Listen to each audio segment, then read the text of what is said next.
함께 보시 하나님의 말씀 시편 23편 1절에서 3절에 있는 말씀이 됩니다. 이번 우리 설교 시리즈 시편 23편에서 우리가 공부하고 있는데요, 가능하시면 이번 기회에 시편 23편을 다 외울 수 있으면 좋겠습니다. 자, 시편 23편 1절에서 3절 우리 같이 한 목소리를 읽겠습니다. 시작. 여호와는 나의 목자시니 내게 부족함이 없으리로다.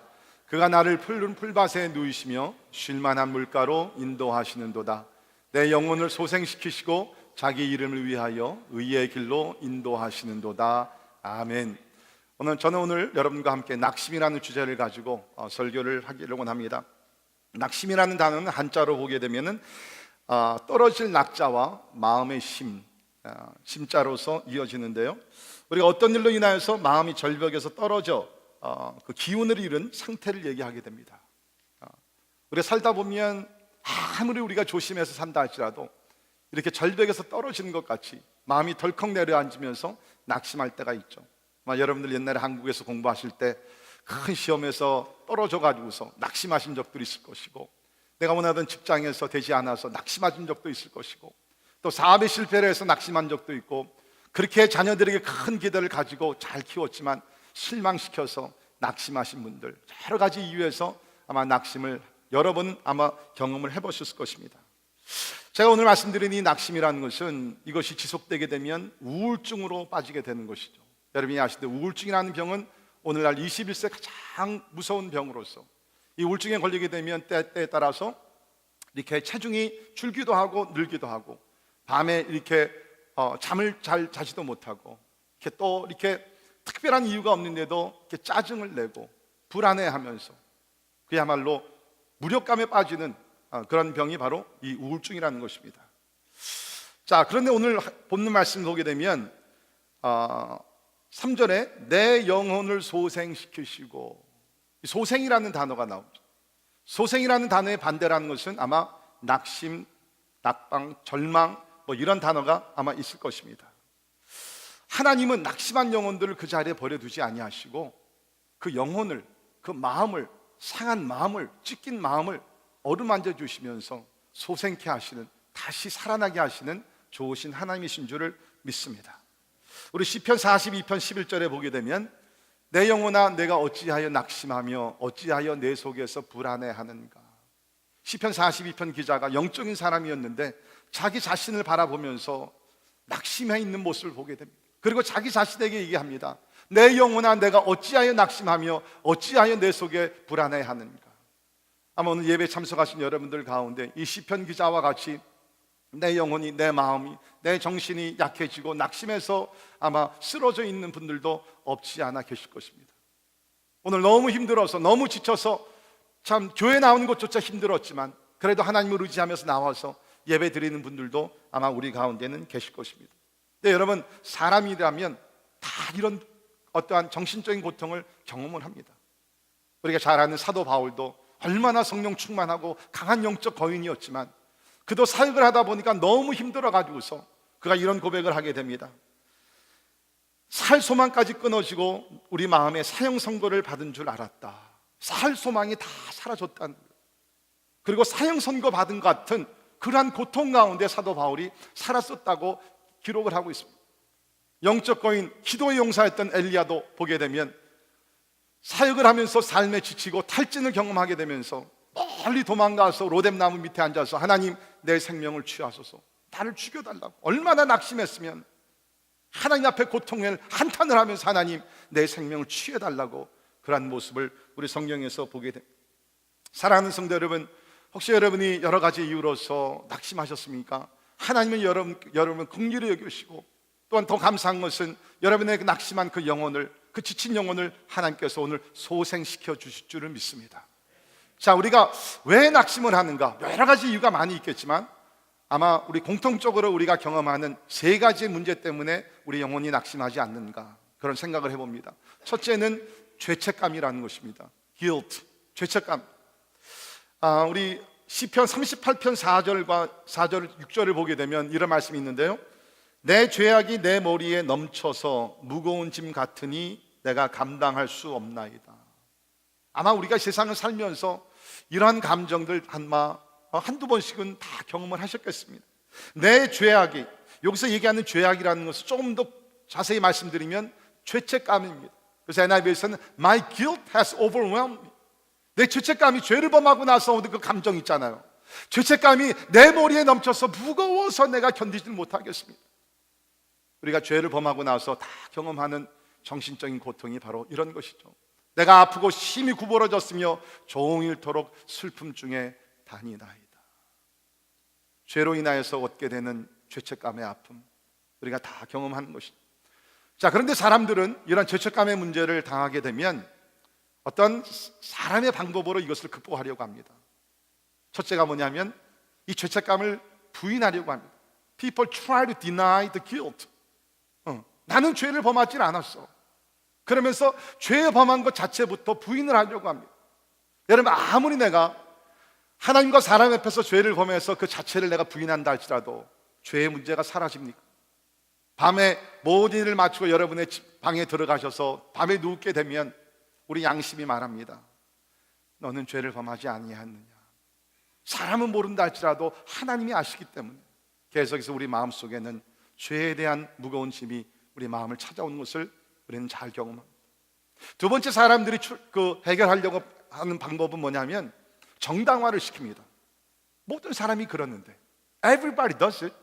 모든 사람들이 다 거짓말하고 모든 사람들이 다 속임수를 쓰고 모든 사람들이 이런 정도는 죄를 범하지 않느냐 하면서 내가 범한 죄를 정당화를 시키려고 합니다.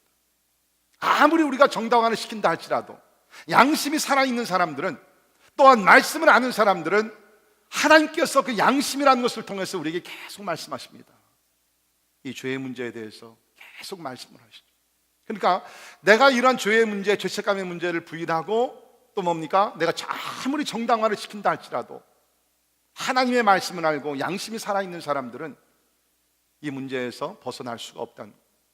그 다음에 세 번째 방법이 뭐냐면, 많은 사람들이 사용하는 방법, 그것이 뭐냐면 내가 죄를 범했는데 인정을 하고 그러나 내가 착한 일을 많이 하게 되면 이 죄책감이 사라지지 않겠는가, 이런 방법을 사람들은 취합니다. 그러나 여러분, 우리가 다 경험해 본 것입니다. 내가 죄를 범하고 그것을 예수 그리스도의 십자가의 보혈로 해결하기 전에는 아무리 내가 착한 일로 커버업을 한다 할지라도 그 문제가 사라지지 않는다는 것입니다. 혹시 여러분들 가운데 그래도 양심이 살아있어서 예 맞습니다, 나는 죄를 범했습니다, 그러나 난 이렇게 착한 일을 하고 있으니까 나의 죄의 문제가 해결될 것이라고 생각하시는 분들, 큰 오산입니다. 절대로 그렇지 않습니다. 제가 이유를 말씀드리죠. 여러분이 아무리 착한 일을 많이 한다 할지라도 여러분이 범하는 죄, 나쁜 일보다 착한 일을 더 많이 하는 사람이 없다는 것입니다. 분명히 제가 말씀드리죠. 여러분이 지난 일주일 동안 착한 일을 몇 번 하셨어요? 진짜로. 반대로 여러분이 나쁜 일을 말과 행동과 생각으로 나쁜 생각들 얼마나 많이 하셨어요? 만약 하나님께서 우리 삶 속에 그러한 죄에 대한 신 모니터를 켜놓으신다 그러면, 우리가 죄를 범할 때마다 그 모니터가 삐삐삐 한다 그러면 우리는 살아남을 자가 아무도 없을 것이죠.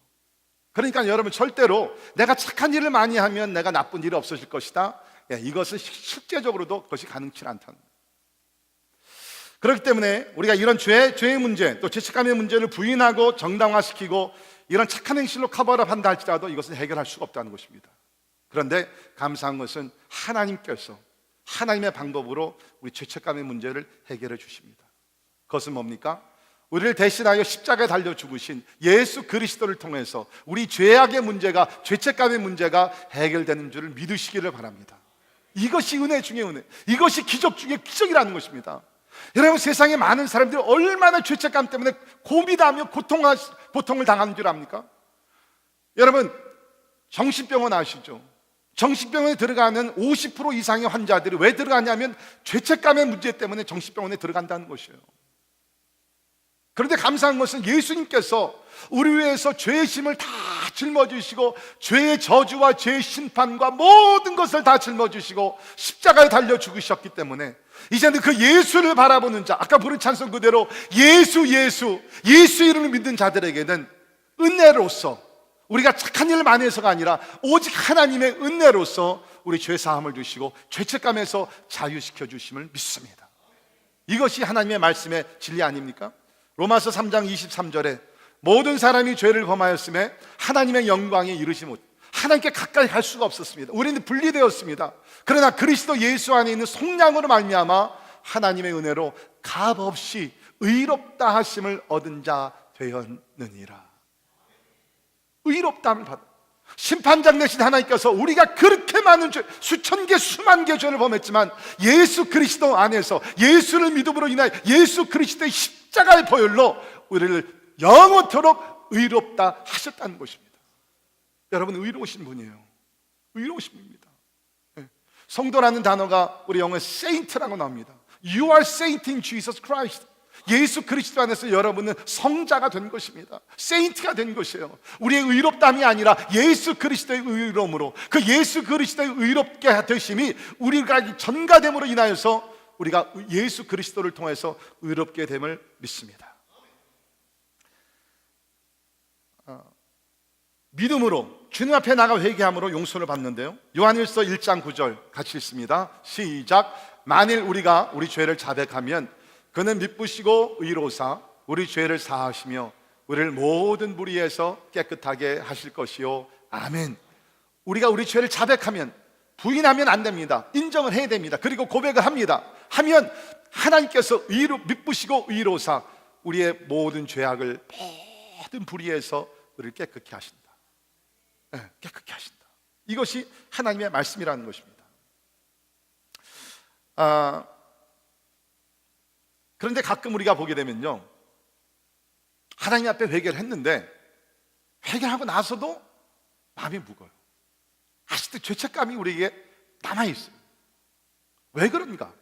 두 가지의 이유 때문에 죄책감이 남아있습니다. 첫째는 내가 주님 앞에 고백을 했지만 하나님의 용서의 은혜를 신뢰하지 못하기 때문입니다. 다시 말씀드립니다. 내가 하나님 앞에 회개했지만 하나님의 용서의 은혜, grace of forgiveness, 용서의 은혜를 내가 트러스트하지 못하기 때문이에요. 트러스트하지 못하기 때문에.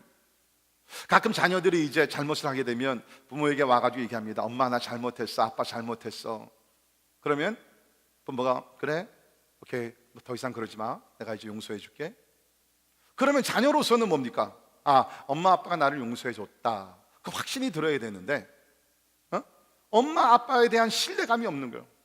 왜 용서했다 그러면서 또 다음에 무슨 일이 생기면 너지? 그러니까 이게 진짜 용서해 줬는가?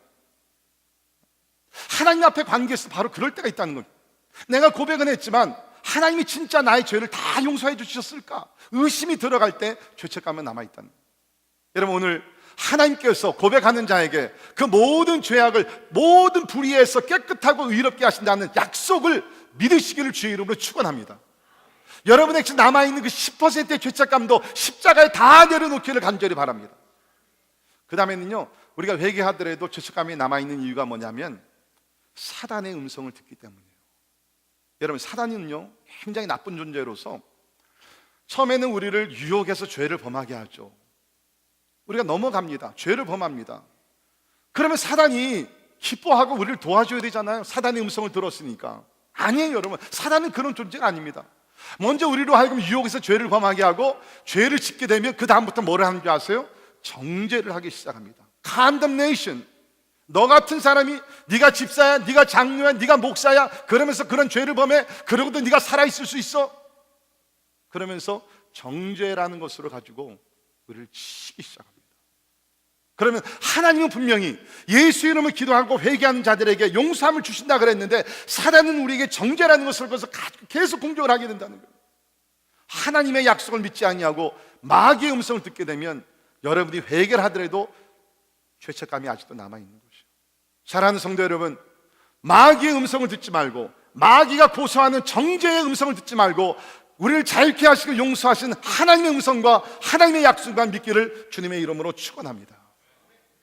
우리 골로새서 2장 13절을 보면 너무 귀한 말씀이 있습니다. 보시면 또 범죄와 육체의 무할례로 죽었던 너희를 하나님이 그와 함께 살리시고, 다시 말해서 우리 이방인들을 놓고 얘기하게 됩니다. 우리 하나님을 모를 때에 우리는 영적으로 죽었지만 예수 그리스도 안에서 하나님께서 우리를 살려주셨다. 그러므로 우리의 모든 죄를 사하시고, 모든 죄, 크고 작은 죄, 우리는 하나님 앞에 회개할 때도요 작은 죄 같은 것도 회개하면 하나님 용서해 주셨겠지. 그런데 큰 죄를 범한 다음에는 진짜 하나님이 용서해 주셨을까? 진짜 하나님이 용서해 주셨을까? 네, 여러분, 성경은요 모든 죄, 하나님 앞에서는 큰 죄는 작은 죄는 용서하시고 큰 죄는 용서하지 않으시고, 아니 그렇지 않아요. 사람들은 그렇습니다. 작은 오케이 내가 용서해 줄게. 그런데 큰 죄는요 사람들이 용서 안 하죠. 근데 하나님은 다릅니다. 하나님은 주님 앞에 나오는 자 모든 죄를 용서해 주심을 믿습니다. 자, 그런데 거기 다음에 나오는 말씀 보면 우리를 거스리고 불리하게 하는 법조문으로 쓴 증서를 지우시고, 자, 여기 우리를 불리하게 하는 법조문이라는 것이 있습니다. 이것이 무엇을 얘기하냐면, 학자들의 좀 해석이 조금씩 다르지만, 이것은 우리가 죄를 범하게 됨으로써 사단이 고소장을 낸다는 거예요. 고소장. 그리고 또 다른 의미로서 뭐냐면 채무 증서를 놓고 얘기합니다. 죄의 채무 증서를 내가 받고 살아야 되는데, 고소장을 받아가지고 고소를 받으면서 살아야 되는데, 우리 예수님께서 십자가에 죽으실 때 뭘 어떻게 하셨습니까? 법조문으로 쓴 증서를 지우시고, 지웠다는 것이 NIV에서 cancel, 취소했다는 것입니다. 무엇으로 인하여서? 십자가에서 보십시오, 십자가에 못 박으셨다는 거예요. 사단은 우리가 죄를 범한 후에 우리를 고소합니다. 고소장을 내밉니다. 그리고 나서 우리를 정죄하기 시작합니다. 채무 증서를 내놓습니다. 그러나 예수님께서 그 모든 고소장을 가지고 십자가에 달리시면서 그것을 십자가에 박으셨다는 것이에요. 여러분, 여러분의 모든 죄악에, 그렇죠? 고소장과 채무 증서 모든 것들이 십자가에 못 박음으로 다 캔슬된 것을 믿으시기를 바랍니다. 끝난 것이에요. 여러분, 우리가 살면 뭐 이제 매달 뭐 전기세 오고 무슨 뭐 전화세가 오게 되고 이렇게 빌들이 오죠. 그러면요, 그거를 페이하지 않을 때는 우리가 빚진 자가 됩니다. 그러나 우리가 그 빚진, 그 밀린 비를, 그 요금을 우리가 지불을 하게 되면 뭐요? You're free. 더 이상 무거운 마음을 가질 필요가 없다는 것이에요. 예수 그리스도께서 십자가 달려 죽으실 때 우리의 무거운 짐을, 그 고소장을, 모든 것들을 주님께서 다 짊어주시고, 주님께서 뭐라고 그러셨어요? 테텔레스타이, it is finished. 다 이루었다. 여러분, 여러분의 죄와 여러분의 죄책감과 죄의 권세와 모든 것들을 십자가의 죽으심으로 인해서 다 취소시키시고 다 지불하셨기 때문에 우리는 예수 안에서 완전히 영원토록 자유된 것을 믿으시기를 바랍니다. 그러니까 우리가 만약 죄책감 안에 산다 그러면 하나님의 문제가 아니에요. 하나님은 하나님 편에서 다 일을 행하셨습니다. 문제는 내가 I choose not to believe the forgiveness of God. 내가 그것을 믿지 않기 때문에 죄책감의 아래 있는 것입니다. 여러분, 예수님께서 우리의 모든 죄악을 사하신 것을 믿으시고, 죄의 권세뿐만 아니라 죄의 심판뿐만 아니라 죄책감에서 자유되는 그 은총이 오늘 여러분 마음속에 임하기를 주의 이름으로 축원합니다. 여러분, 진짜 I beg you, 진짜 부탁드리는 것은, 어떤 분들은요 죄책감이 있어야지 영적인 줄 알아요. You're wrong. 여러분, 그 영성이 아니에요. 어떤 사람들은 내가 죄 때문에 계속 눈물을 흘려야 되고, 주님 10년 전에 내가 이 죄를 범했는데요. 이것이 줄줄이 계속 나오신 분들이 있어요. 여러분, 영적인 사람 아니에요. 여러분, 진짜 예수 그리스도의 보혈의 능력을 믿고 하나님의 약속을 믿는 자라 그러면 한 번 회개하고 용서함 받은 것들은 이제는 잃어버리시기를 주의 이름으로 축원합니다. 이게 하나님의 은혜예요. 죄악을 가지고 살지 마세요. 죄의 근거를 가지고, 흔적을 가지고 살지 마세요. 아니, 그 흔적을 가지고 회개하는 것을 즐기지도 마세요. 그건 사단이 원하는 것이에요. 하나님이 원하는 것이 절대로 아니라는 것입니다. 두 번째 우리를 낙심하게 하는 것은 슬픔이라는 것입니다. grief. 그죠? 네. 우리가 살다 보면 여러 가지 슬픈 일들을 많이 당하게 되죠. 그죠? 사랑하는 사람이 아파요. 우리 자녀가 힘들어해요. 내 마음이 슬퍼요. 사랑하는 사람이 특별히 내 주변을 떠나가요. 마음이 아파요. 우리 지난달에 시카고에 어느 한 교회, 한인교회 목사님 딸 12살인데 교회 주차장에서 눈이 많이 와가지고서 눈으로 이렇게 터널을 만들어 놓고 놀다가 그것이 이제 내려앉아 가지고서 눈더미에 쌓여 가지고서 12살 먹은 그 아리따운 그 딸이 세상을 떠났어요. 얼마나 슬픕니까? 우리가 살다 보면 이러한 슬픈 일에서 우리가 피할 수는 없는 것 같아요. 아무리 조심히 노력하고 한다 할지라도 슬픈 일들은, 죄악 많은 세상에서는 우리가 슬픈 일들은 일어날 수밖에 없는 것 같아요. 감사한 것은 누구든지 슬픔이 있는 자들 예수께 나오면 주님께서 위로해 주십니다. 자, 성경을 보십시오. 슬픔은 당한 자들 예수 앞에 나옵니다. 병든 자들, 우리 문둥병자들, 그죠? 한센병이라 그러죠 요새. 진짜 얼굴이 그냥 다 망가지고 손가락이 잘려져 나가고, 나는 죄인입니다, 나는 더럽습니다. 여러분, 그 사람들이 얼마나 진짜 슬픔 가운데 평생을 살았겠어요. 근데 그런 분들이 예수님 앞에 나오게 되면 예수께서 어루만져 주시고 고쳐주시잖아요. 외롭게 사는 자들, 사람들에게 다 버림받았어요. 우물가의 여인, 사람 만나는 것 자체가 두려워요. 자기 과거가 있기 때문에. 근데 예수님 그런 슬픔 중에 사는 자 직접 일부러 찾아가셔서 만나 주십니다. 슬픔은 당한 자들, 사랑하는 딸의 아들의 죽음을 경험하면서 예수님 앞에 나옵니다. 우리 누가복음 7장에 보게 되면 한 과부가 그 아들 하나를 바라보며 살았어요. 근데 그 아들마저 죽습니다. 얼마나 슬프겠어요. 그래서 그 과부와 행렬하는 모든 사람들은 이제 장지로 가는 것이에요. 근데 예수님은 그 성으로 다시 들어가십니다. 그러니까는 장례 행렬은 이제 성에서 나오게 되고 예수님이 성으로 들어가시면서 그 사랑하는 아들이 잃은 과부, 여인, 그 예수님과 그 여인의 눈과 예수님의 눈이 마주쳐요. 예수님께서 그냥 지나치지 않으시죠.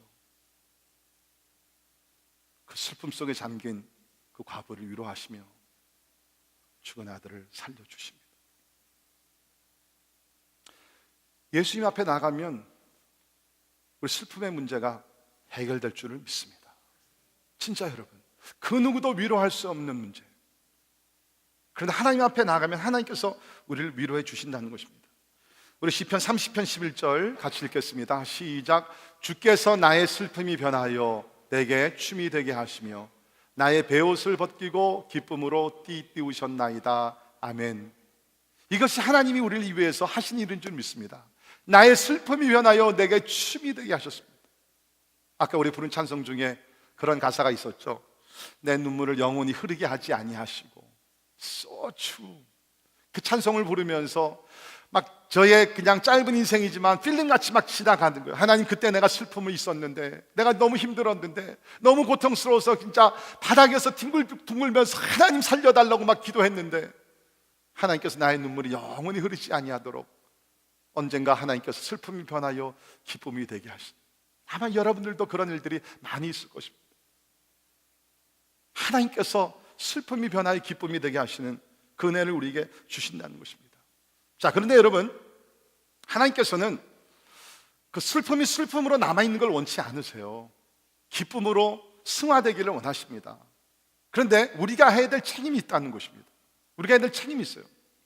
우리 시편 23편을 기록한 다윗 왕을 보게 되면 평생에 슬픈 일을 많이 당했어요. 진짜로.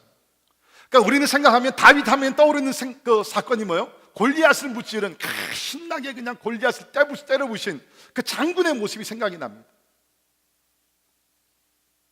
아마 다윗같이 평생에 슬픔을 많이 당한 사람도 없을 것입니다. 자, 보세요. 골리앗을 때려잡았습니다. 승리했습니다. 나라를 위해서 충성을 했습니다. 그때부터 사울 왕이 오해를 하게 되고 다윗을 죽이려고 하죠. 멀리 도망을 하게 돼요. 억울함을 받으면서 도망을 하게 됩니다. 이곳저곳 굴을 찾아다니면서, 케이블을 찾아다니면서 생명을 보존합니다. 더 이상 피할 곳이 없습니다. 원수의 나라 블레셋으로 들어가게 됩니다. 원수의 나라 들어가는 게 얼마나 두려워요. 미친 사람같이 흉내를 내게 되면서 침을 질질 흘리면서 자기 생명을 보존하려고 합니다. 억울한 일 때문에, 자기가 행한 일이 아닌데 얼마나 그 고통이 심했겠어요. 훗날에 왕이 되게 됩니다.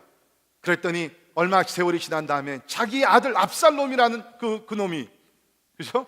반기를 들면서 아버지를 왕에서 쫓아냅니다. 아들이 반기를 들었으니까 어떻게 하겠어요? 다른 사람들한테 아들인데 할 수 없이 멀리 또 도망을 가게 돼요. Talking about grief. He understands. 다윗같이 슬픔을 많이 경험한 사람은 또는 없습니다. 그분 아니죠. 우리가 사무엘하 12장을 보게 되면 여러분이 아신 대로 다윗이 이제 왕이 된 후에 항상 위기는 성공 후에 찾아오잖아요. 다윗이 성공한 후에 뭡니까? 위기를 당하게 됩니다. 밧세바라는 그란을 마음에 품게 되고 결국에는 뭡니까? 간음을 하게 됩니다. 그리고 그의 남편이었던 자기의 충신 우리아를 전쟁터에 보내서 죽게 만들어 버립니다. 결국에는 아이가 태어나게 됩니다. 근데 성경을 보게 되니까 다윗이 회개하지 않았기 때문에, 처음에도 회개하지 않았기 때문에 뭡니까? 하나님이 치셨습니다. 여러분, 우리가 죄를 범하고 회개하고 돌이키지 않으면요, 하나님이 징계하십니다. 왜? 우리를 미워서가 아니라 사랑하시기 때문에, 바로 잡기를 위해서 하나님께서 징계하십니다. 하나님께서 다윗의 가정을 치셨어요. 애가 알아 눕습니다. 죽어갑니다. 슬픔으로 갔. 다윗이 그렇게 하나님 앞에 금식하며 기도했지만 결국에는 어떻게 돼요? 이 아기가 부모의 곁을 떠납니다. 죽습니다. 얼마나 슬펐겠어요. 물론 자신들의 죄 때문에 얻은 결과지만 그래도 얼마나 슬퍼요. 자, 그런데 여러분, 우리는 그 이야기에서 슬픔을 극복할 수 있는 방법을 우리는 배워야 합니다. 믿음의 방법이에요. 첫 번째 뭐냐면, 다윗이 그 자녀가 자기 곁을 떠나자 뭐를 했냐면 현실을 그대로 받아들였어요. 바꿀 수 없는 상황을 받아들였습니다. 여러분과 저도 마찬가지입니다. 우리가 어떤 슬픈 일을 당했을 때 더 이상 내가 어떻게 노력해서 바꿀 수 없는 상황이라 그러면 You have to accept, but you cannot change. 여러분이 바꿀 수 없는 상황은요, 여러분 받아들이셔야 돼요. 여러분이 그 상황을 그대로 받아들이시면 받아들일수록 회복이라는 것은 빨리 진행이 됩니다. 근데 그 현실을 받아들이지 아니하고 자꾸 부인해요. 하나님을 원망하고 누구를 원망을 합니다. 그러면요, 치료의 단계는 시작이 될 수가 없어요. 현실을 받아들여야 된다는 것입니다. 바꿀 수 없는 환경을 받아들여야 된다는 것입니다. 자, 성경을 보세요.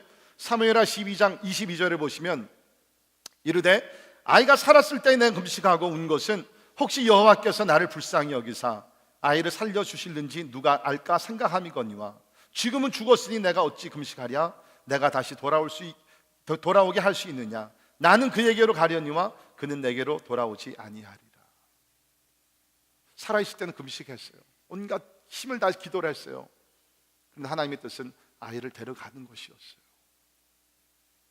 다윗은 더 이상 머무르지 않고 누구를 원망하지도 않고 자기 자신을 원망하지도 않고 바꿀 수 없는 환경을 그대로 받아들이기로 결정을 내립니다. 여러분, 이것이 회복의 단계예요. 혹시 여러분들 가운데 또 최근에 아니면 과거에 있었던 그런 일들로 인해서 슬픔 가운데 있으신 분들이 있습니까? 여러분이 최대한으로 노력을 하셨어요. 기도하셨고 또 여러분이 할 수 있는 만큼 하셨어요. 근데 여러분 뜻대로 그 일이 해결이 안 됐어요. 그렇다 그러면 이제는 믿음으로 받아들이시기를 바랍니다. 그래야지 여러분께서 회복이 가능하다는 것입니다.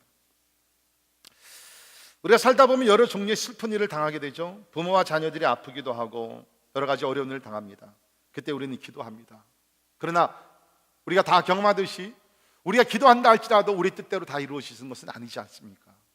그렇다 그러면 우리가 어떤 이해할 수 없는 하나님의 선한 뜻이 이루어졌다 그러면 그 뜻을 받아들일 수 있기를 간절히 바랍니다.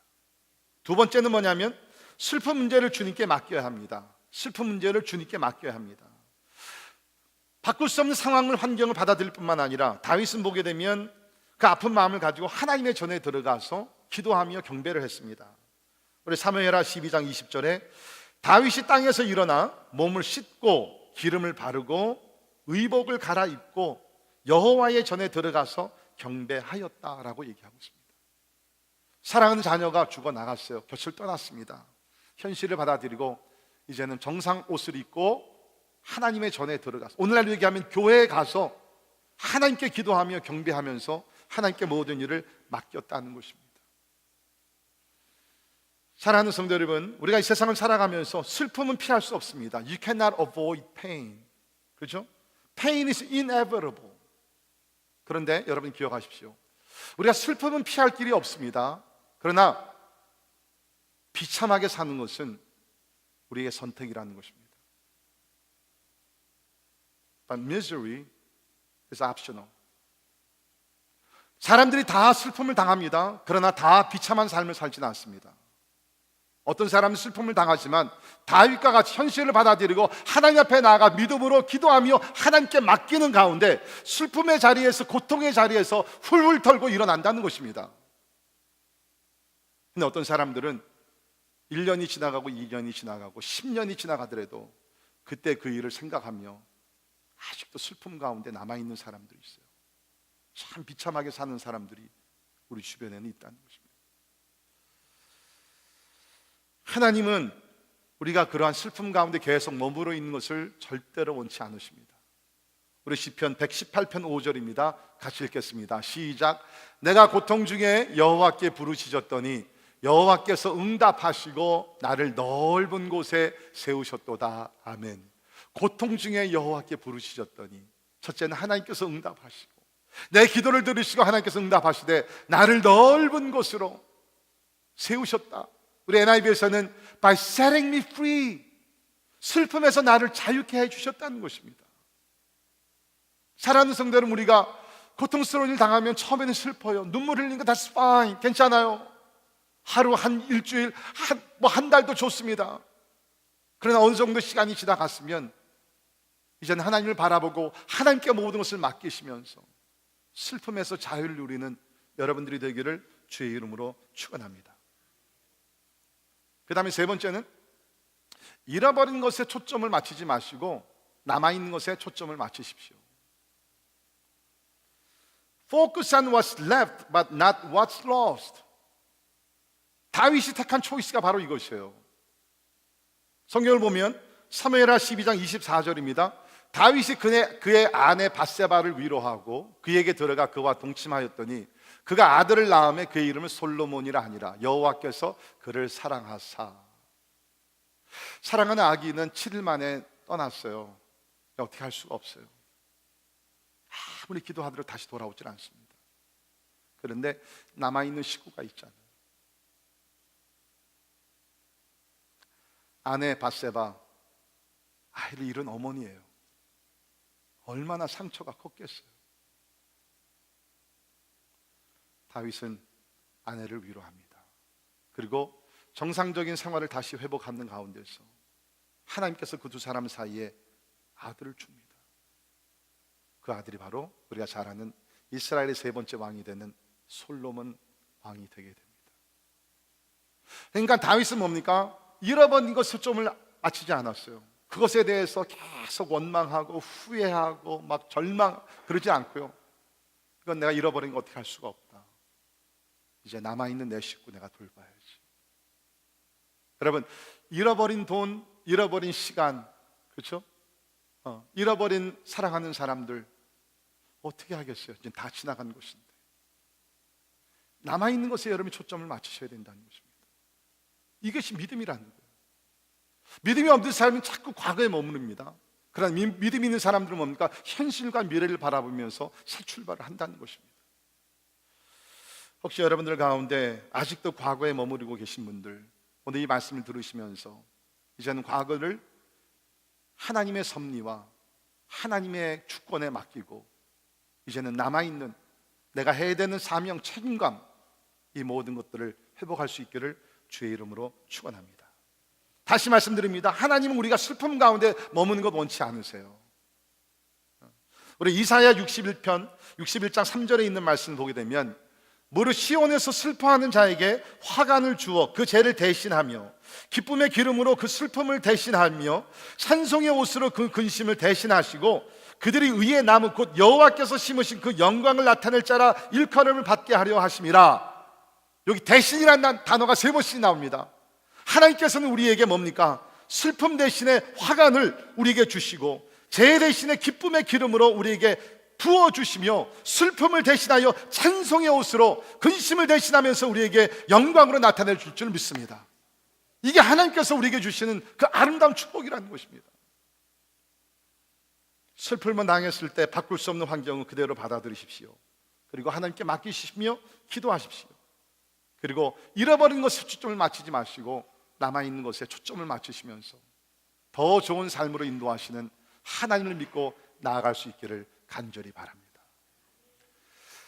우리를 낙심케 하는 문제가 두 가지 커버했습니다. 첫째는 죄책감, 두 번째는 우리의 슬픔, guilt and grief. 그 다음에 한 가지가 더 있어요. 그것이 뭐냐면 원한이라는 문제입니다. 원한, grudge라는 것이죠. 우리가 낙심하는 이유가 죄책감과 슬픔에 있다고 말씀드렸는데, 죄책감은 내가 잘못해서 얻는 어떤 결과겠죠. 또 슬픔이라는 것은 어떤 환경에 의해 가지고서 내가 받게 되는 어떤 정신적인 피해.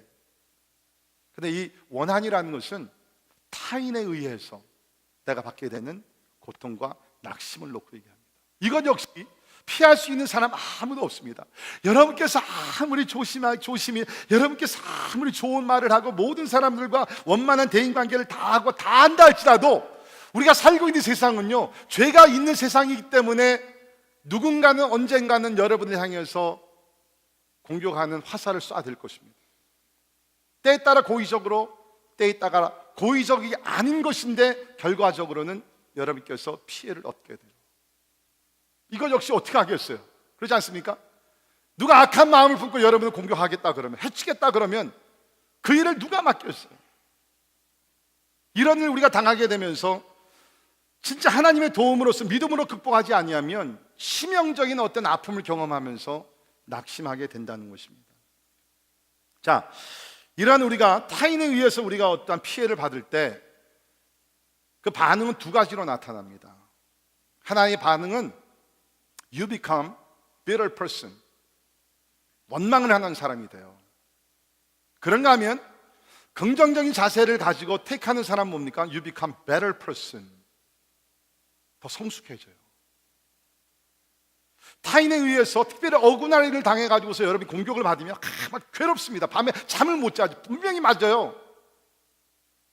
근데 그것을 믿음의 관점으로 바꿔서 하나님의 관점으로 여러분께서 바꾸셔가지고서, 그렇죠? 이거를 어떤 성숙의 성장의 기회로 삼는다 그러면 여러분은 원망하는 사람, bitter person이 아니라 you become better person. 더 좋은 사람으로 변화될 수 있다는 것이죠. Choice is yours. 여러분의 선택의 여지가 있어요. 그 개인적인 공격을 받으면서 그냥 그것을 억울해하면서 고통스러워하면서 원망을 하면서 막 살게 되면요, 쓴뿌리가 여러분 마음속에 남아있으면서 여러분의 말과 행동에 이것이 또 나타나게 됩니다. 그럼 누가 좋아할까요? 여러분을 공격한 그 사람이 좋아합니다. 그 뒤에는 누가 있어요? 좋아합니다. 그러니까 잘 들으세요, 여러분. 여러분께서 어떤 누구에게 어떤 개인적인 공격을 받아서, 그렇죠? 마음에 어떤 resentment, 원망하는 마음과 원한이 있어요. 먼저 피해를 받습니다. 그런데 여러분께서 거기에 대해서 더 계속 고통스러워하면요, 여러분 두 번씩이나 피해를 받는 것이에요. 그러니까 빨리 여러분께서 그것을 극복해 나가야 돼요. 빨리 극복해야 돼요. 사람들은 대부분 이런 일을 당하게 되면 어떻게 하죠? Revenge, 원수를 갚으려고 그래요. 그렇죠? 원수를 갚으려고. 근데 우리가 다 경험하는 것이지만 우리가 원수를 갚게 되면 그 관계가 좋아지나요? 여러분 진짜 마음이 후련합니까? 아니죠. 하나님을 믿는 사람이라 그러면 원수를 갚을 수 있는 기회가 있다 할지라도 원수를 갚고 나서는 뭐예요? 에이, 용서할 걸. 후회를 합니다. 다윗이 자기를 죽이려고 했던 그 사울 왕을 죽일 기회가 여러 번 있었잖아요. 바로 눈앞에까지 있었잖아요. 근데 원수를 갚지 않았어요. 하나님께 맡겼어요. 여러분, 원한의 문제를 풀 수 있는 방법은 우리가 직접 나서서 원수를 갚는 것이 아니라 하나님께 그 문제를 맡기는 것인 줄을 믿습니다. 이것이 우리 로마서 12장에 있는 말씀인데요, 로마서 12장에 있는 말씀을 보게 되면 12장 19절에 내 사랑하는 자들아 너희가 친히 원수를 갚지 말고 하나님의 진노하심에 맡기라. 기록되었을 때 원수 갚는 것이 내게 있으니 내가 갚으리라고 주께서 말씀하시니라. 여러분, 여러분께서 직접 나셔서 그 원수를 갚으려고 하지 마세요. 이거는 하나님의 몫이라고 성경이 얘기합니다. 왜 하나님께서 우리에게 직접 원수를 갚지 말라 그러느냐? 제 생각에 두 가지 이유가 있어요. 첫째는 우리는 원수 갚을 만한 자격이 없는 사람입니다. 좀 힘드시더라도 들어보세요. 여러분 항상 오르고 여러분 항상 완전한 것 같죠? 어쩌면 여러분의 과오로 인해서 다른 사람들에게 상처를 준 일들이 있을 것이에요. 여러분 항상 나는 피해자야, I'm victim all the time. Maybe not. 어떤 분은 여러분께서도 다른 사람들에게 많은 상처를 준 범인이 될 수도 있다는 것입니다. 아마 그래서 하나님께서 원수 갚는 일을 너희가 하지 마라. 또 하나는 뭡니까? 우리 원수를 갚게 되면 그 evil cycle, 그 악순환이 계속되잖아요. 내가 원수를 갚으면 그 사람이 또 원수를 갚고 나는 또 갑절로 또 갚아주고, 이러다 보면 계속 원수 갚는 일이 그냥 over and over, 다음 세대까지 넘어가게 되고, 하나님께서 이 모든 것을 아셨기 때문에 너희들이 원수 갚지 마, 이것은 내 몫이야. 분명한 것은 뭡니까? 하나님의 진노하심에 맡기라. 여러분 기억하십시오. 어떤 사람이 여러분을 향해서 악한 마음 품고 악한 행동을 하게 되면 그냥 넘어가는 것이 아닙니다. 하나님은 보십니다. 하나님은 그 영혼을 사랑하시기 때문에 회개할 기회를 주고 돌이킬 기회를 주시지만, 그 영혼이 회개하고 돌이키지 않으면 하나님께서 나타나셔서 하나님이 치십니다. 다윗이 사울 왕 직접 원수 갚지 않았죠. 누가 갚아줬어요? 하나님이 갚아주셨어요. 이게 믿음이에요. 하나님이 갚으십니다. 그러면 우리는 그동안에 뭐를 해야 돼요? 성경에 나와 있습니다. 우리 로마서 12장 20절에 보면 내 원수가 줄이거든 먹이고 목마르거든 마시게 하라. 이게 얼마나 힘들어요. 나를 괴롭힌 사람인데 목마르면 마시게 하고 배고프면 먹여주라는 것이에요. 그리함으로 내가 숯불을 그 머리에 쌓아 놓으리라. 악에게 지지 말고 선으로 악을 이기라. 특별히 마지막 부분, 악에게 지지 말고, 이것은 뭐예요? 원수 갚는 것은 악한 일입니다. 그 지는 것이에요. 이기는 거 아니, 그게 지는 거예요. 악에게 지지 말고 선으로 악을 이기라. 그 선이 뭐예요? 용서하고 사랑하고 저들의 필요를 채워주고, 이것이 선이에요. 선으로 악을 이기라. 사랑하는 성도 여러분, 인간의 힘과 의지로는 불가능한 겁니다. 하나님께서 우리에게 하나님의 사랑을 부어주실 때 우리가 악을 악으로 갚지 아니하고 선으로 악을 이기게 될 줄을 믿습니다. 아마 여러분들 마음속에 뭐 큰 일이 있다 할지 않더라도 어떤 마음속에 그 원한, 남편을 향해서, 아내를 향해서, 부모를 향해서, 시부모님을 향해서, 그렇죠? 뭐 이분 우리 교회 안에서도 누구를 향해서 그냥 마음에 원한이 있을 수 있어요. 여러분 잘 들으세요. 원한의 마음을 품고 있는 이상은 여러분 편안할 수가 없어요. 우리 경험하는 거잖아요. 다시 말씀드리지만 여러분에게 그 원한의 마음 품게 한 그 사람은요, 오늘 밤에도 어저께 밤에도 잘 잤어요. 그러니까 문제는 뭐예요? 여러분만 고통을 당하는 거예요. 빨리 이 문제를 해결해야 돼요. 어떻게? 하나님께 그 문제를 가지고 나가서 하나님의 용서와 하나님의 사랑을 구하면서 하나님께 올려드립니다.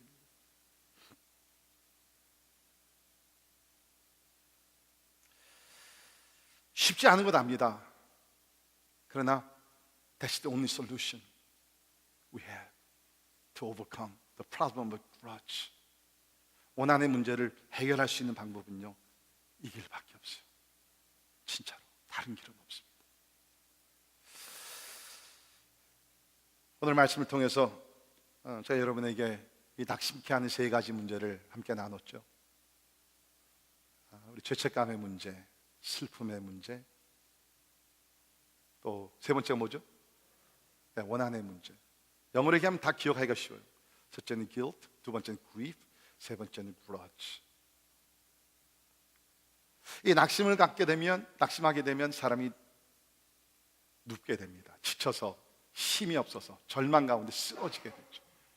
근데 참 재미있는 것이, 우리 성경을 보게 되면 우리 인간이 다 양 같다, We are like sheep, 다 양 같다 그랬잖아요.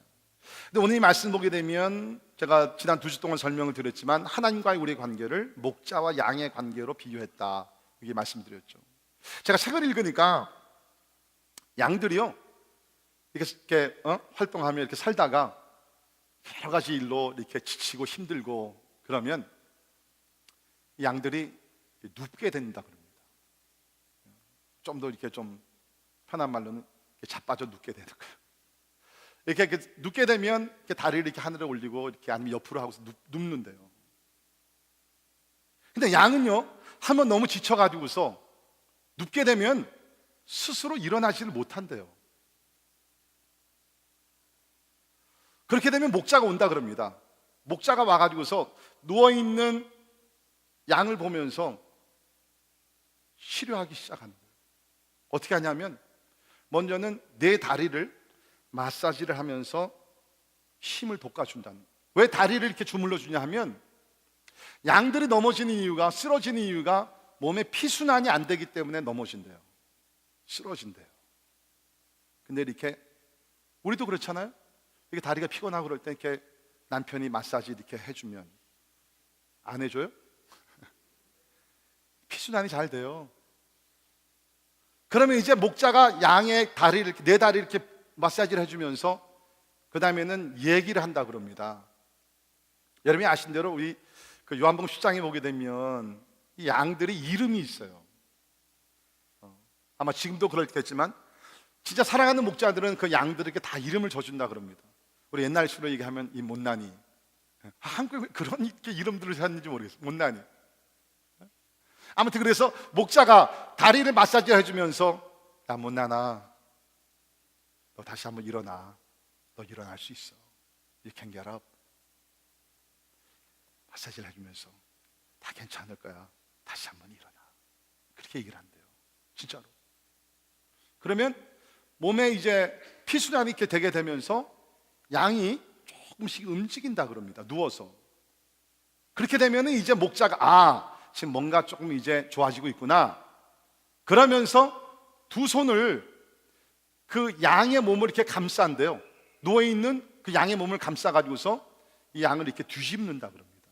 플립하는 거예요. 그러면 이렇게 하늘 향해 누워있던 양이 이렇게 뒤집죠. 뒤집으면 그때 양이 힘을 얻게 되면서 발에 힘을 주고 그 자리에서 일어난다고 합니다. 제가 이 이야기를 읽으면서 하나님이 바로 우리를 이렇게 회복시켜 주시지 않느냐. 우리가 죄책감의 문제로, 슬픔의 문제로, 우리 원한의 문제로 누워가지고 하나님, 엘리야와 같이 하나님 내 생명을 취하소서. 나는 진짜 살 소망이 없습니다. 살 이유도 없고 그냥 나를 죽여주옵소서. 우리 그럴 때가 있잖아요. 그때는 선한 목자 되신 예수님께서 오셔서 우리를 만져주시는 거예요. 저 같은 경우에는 영림이 데이비드 있으니까 데이비드 can get up again. 너 다시 일어날 수 있어. 내가 도와줄게. 도와줄게. 영적인 피순환이 다시 되게 되면서 예수님께서 따뜻한 손, 능력의 손으로 우리를 감싸주시면서 우리를 뒤집어 주시고 다시 한번 그 자리에서 일어나게 하신 분이 우리 선한 목자 되시는 예수님이신 줄 믿습니다. 오늘 말씀에 하나님께서, 예수님께서 내 영혼을 소생시키시고 낙심한 영혼들을 다시 일으켜 주신다는 그 은혜가 우리 모두에게 임하기를 주의 이름으로 축원합니다. 기도하겠습니다.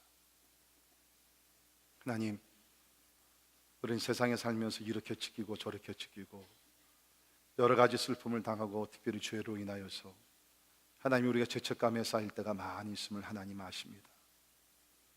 하나님, 또한 아무리 내가 참 바르게 사랑을 베풀며 살다 할지라도 이 세상이 악하기 때문에 마귀가 우리를 공격하며 하나님이여 여러 또 타인들을 통해서 개인적으로 공격을 받을 때도 있음을 주여 아십니다.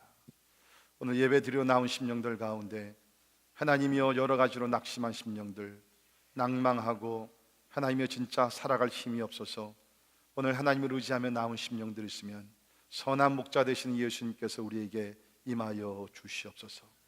상한 몸과 상한 마음을 위로하여 주시고 어루만져 주시고 성령으로 기름 부어 주시사 다시 한번 우리 영혼이 소생할 수 있도록 큰 은혜를 베풀어 주시옵소서. 예수님 이름으로 간절히 기도하옵나이다. 아멘. 다 일어나셔서 같이 찬양하십니다.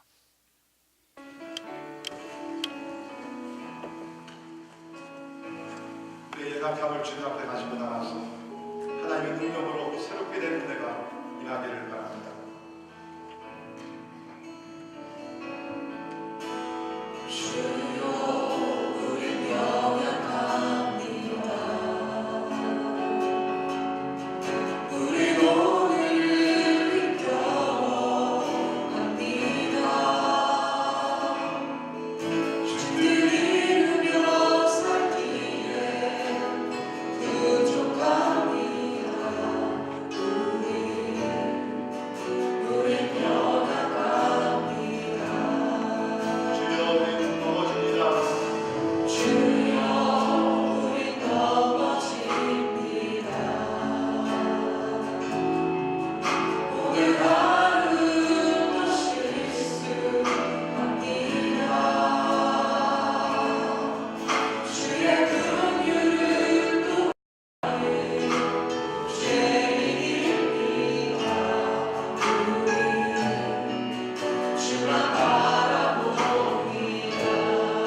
병원에서 위로와 치유와 회복을 받고 어떤 사람은 계속 감싸고 있어요. 그거를 놓지 않아요. 그런 고통은 계속 더 깊어져요. 이 찬양을 부를 때에 여러분의 몫을 가지고 있는 죄책과 여러 가지 슬픔, 영원한 다 주님 앞에 드리는 하나님 아니어가 줍니다. 하나님의 치료가 필요합니다. 내 영혼을 소생시켜 주시옵소서. 기도하며 다시 한번 찬양하도록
우리 손을 한번 우리 가슴에 대고 한번 기도해 볼까요? 그 손을 우리 가슴에 대고 우리 마음에 있는 그 상처, 아픔,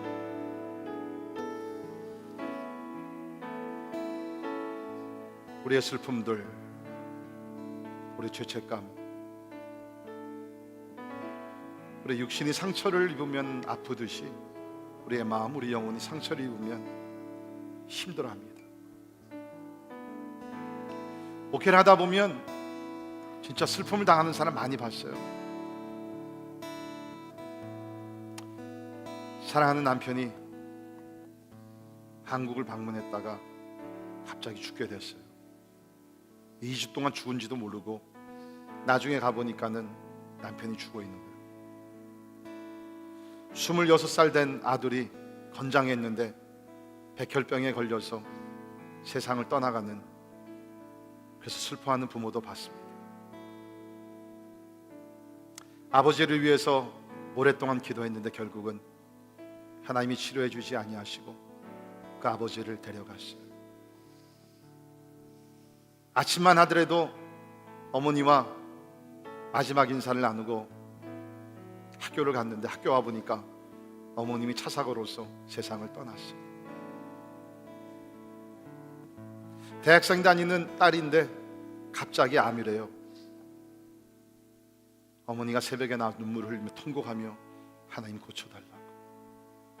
뭐 이런 일들은 우리 주변에 자주 있는 일들입니다. 피할 길이 없죠. 그러나 이런 아픔을 주님께 가지고 나가면 하나님께서 우리를 치료해 주실 줄 믿습니다. 이 시간 우리 말씀 생각 기도하시면 여러분의 마음속에 있는 그 낙심되는 것들, 만약에 그것이 죄의 문제, 죄책감의 문제라 그러면 십자가를 앞에 나가십시오. 주님, 이 죄책감의 문제를 주님 앞에 내려놓기를 원합니다. 주님께서 나 대신 십자가에 달려 죽으셨다 그랬는데 주님, 나의 죄를 주님 앞에 드리겠습니다. 주님 용서하시고 죄책감의 무거운 짐 하나님 걷어가 주시옵소서. 하나님, 내가 슬픕니다. 슬픈 일을 당했습니다. 하나님의 위로해 주시옵소서. 주님, 주님만 바라보며 슬픔 대신 기쁨을 주신다 그랬는데 하나님의 은혜를 달라고. 원한의 마음이 있습니까? 여러분께서 직접 문제를 해결하려고 하지 마십시오. 원수 갚는 것 하나님의 몫이라고 그랬습니다. 하나님께 맡기십시오. 그리고 주님이 주신 사랑으로 그 원수까지도 사랑할 수 있기를 바랍니다. 우리 같이 우리의 무거운 마음, 아픈 마음, 상처 있는 마음들을 주님 앞에 올려드리며 주님, 내 영혼을 소생시켜 달라고 간절한 마음으로 기도합니다. 주님 아버지 하나님, 주님 앞에 나가기를 원합니다. 하나님이 아버지 하나님 이해하시옵소서. 주님 아버지 하나님, 하나님 아버지께 주시기를 간절드립니다. 하나님, 나의 마음을 주께 올려드려 주님 아버지 하나님, 하나님 아버지 하나님 아버지 하나님 주시기를 간절드립니다. 아버지 하나님 아버지 원하시고 주님 아버지 위로하시기를 원하십니다. 주님 아버지 하나님, 하나님 아버지 와주시기를 간절드립니다. 오 하나님, 십자가 앞으로 나가십니다. 우리의 죄악의 문제를 풀어나게 되옵소서. 하나님의 죄책감 하나님 아버지 일으키기 없습니다. 해결할 방법이 없습니다. 주여 아버지 하나님 십자가에 보여주소서. 하나님의 모든 죄야 하나님의 죄의 무거운 짐을 죄책감을 하나님께서 다 간절히 기도하옵소서. 아버지 슬픔을 당하면 하나님께서 하나님 위로하시게 하여 주시기를 간절히 기도합니다. 주님 아버지 십자가 이런 것들을 먹을 줄 알게 도와주시고 주님 아버지 하나님께 나와 하나님과 하나님의 손님 없습니다. 하나님 믿음으로 살아가시고 하나님께서 도와주시기를 간절히 기도합니다.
선한 목자 되시는 예수님 감사합니다. 우리는 양과 같이 세상에 살면서 여러 가지 시련과 고통을 당할 때 낙심하여 누워있을 때가 있음을 주님 아십니다. 오늘 우리 성도들 가운데는 힘을 내어 주님 앞에 나왔지만 마음이 지쳐서 정신적으로 누워있는 자들이 있는 줄 하나님 아십니다. 주여, 우리의 목자 되신 예수님 우리에게 임하여 주시옵소서. 아멘. 우리의 연약한 육신을, 우리 상처 입은 우리의 마음을, 우리의 정신과 우리의 영을 하나님께 주시사 예수님의 사랑과 예수님의 자비하심과 예수님의 은혜와 예수님의 능력으로 다시 한번 소생하게 하여 주시옵소서. 아멘. 하나님은 하나님의 자녀들이 계속 슬픔과 좌절 가운데 머무르는 것을 원하지 않으심을 믿습니다. 그래서 하나님의 약속에 슬픔 대신 기쁨을 우리에게 주신다고 약속하셨어요. 오늘 하나님 앞에 나와 여러 가지 낙심의 문제를 주님 앞에 내려놓고 자유하기를 원하고 회복되기를 원하는 우리 모든 사랑하는 주의 권속들, 하나님이여 힘과 용기를 주시옵소서. 다시 한번 소망이 하나님을 붙들고 힘과 용기를 가지고 나갈 수 있도록 은총을 베풀어 주시옵소서. 지금 우리의 선한 목자 되시는 우리 주 예수 그리스도의 은혜와 하나님의 영원하신 사랑과 성령님의 감화 감동 역사 충만케 하심이 우리를 낙심케 하지 아니하시고 소망을 주시고 소생케 하시는 하나님을 붙들고 다시 한번 주님이 인도하시는 밝은 미래, 꿈과 비전이 있는 미래를 향해 달려가기를 원하는 우리 사랑하는 모든 성도들 머리 위에 지금부터 영원까지 함께 하시기를 주님의 이름으로 간절히 축원하옵나이다. 아멘.